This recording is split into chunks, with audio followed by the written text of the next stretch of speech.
রাধে রাধে বন্ধুরা, কেমন আছেন সবাই? ফিরে আসলাম প্রতিদিনের ডেলি ব্লগ নিয়ে। সকাল সকাল আজকে সকলে একসাথে নাস্তা করতে বসেছি অনেক দিন পরে। তো আজকে বললাম সবাই একসঙ্গে করে নেওয়া হোক। দিনটা ছিল শনিবার, তো তোমাদের দাদাভাইও রেডি, কাজে যাবে।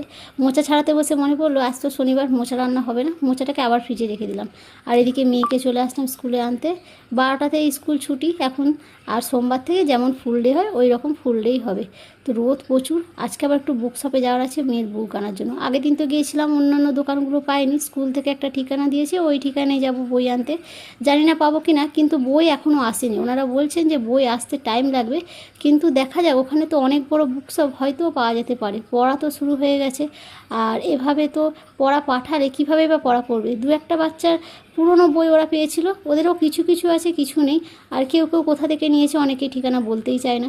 আর আমরা এসেছি এই যে বুক শপে, এখানে দুটো বুক পেয়েছি ঠিকই, কিন্তু সব বই সেট না হলে ওনারা দুটো বুক আবার দেবে না, যে পুরো সেটই নিতে হবে। তো এই জন্য বলো আগামীকাল আসুন, পেয়ে যেতে পারেন যদি বই আসে।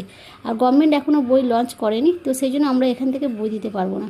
তো চলো ফিরে আসলাম। রাস্তায় আসার পথে দেখলাম এত কম দামে আখরোট বিক্রি হচ্ছে, সেখান থেকে 1 কিলো আখরোট মেয়ের জন্য নিয়ে নিলাম।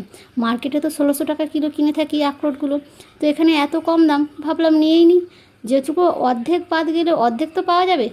আর চলো, ওগুলোকে বললো জলে ভিজিয়ে রাখতে সারা রাত, তারপরে 2 দিন রোদে দিলে নাকি এমনি এমনি ছেড়ে যাবে। তো দেখবো ওনারা ওইভাবেই করতে, কোনো রকম ভাঙাভাঙি না করে। এরপরে সন্ধ্যাবেলা দেখো গোপাল সোনার সেবা দেবো বলে চলে এসেছি। এবার অনেকেই কমেন্টে করবে গোপালকেও ড্রাগন ফ্রুট দাও। হ্যাঁ, ড্রাগন ফ্রুট দেওয়া হয়। এটা আমার জানা ছিল না। আমার এক বন্ধুর কাছে গিয়েছিলাম, ওই বললো যে ড্রাগন ফ্রুট বলো, কিউই বলো, এগুলো দেওয়া যায়।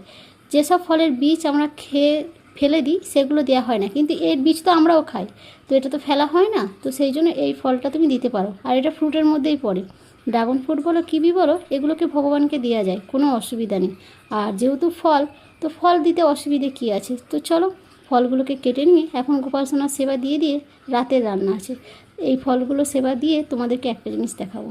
আগামীকাল যে গিয়েছিলাম ইস্কনে, তো মেয়ের জন্য দেখো এই যে এই বইটা নিয়েছি, আর একটু গোলাপ জল নিয়েছি, আর একটা সেন্ট নিয়েছি গোপাল সোনার জন্য।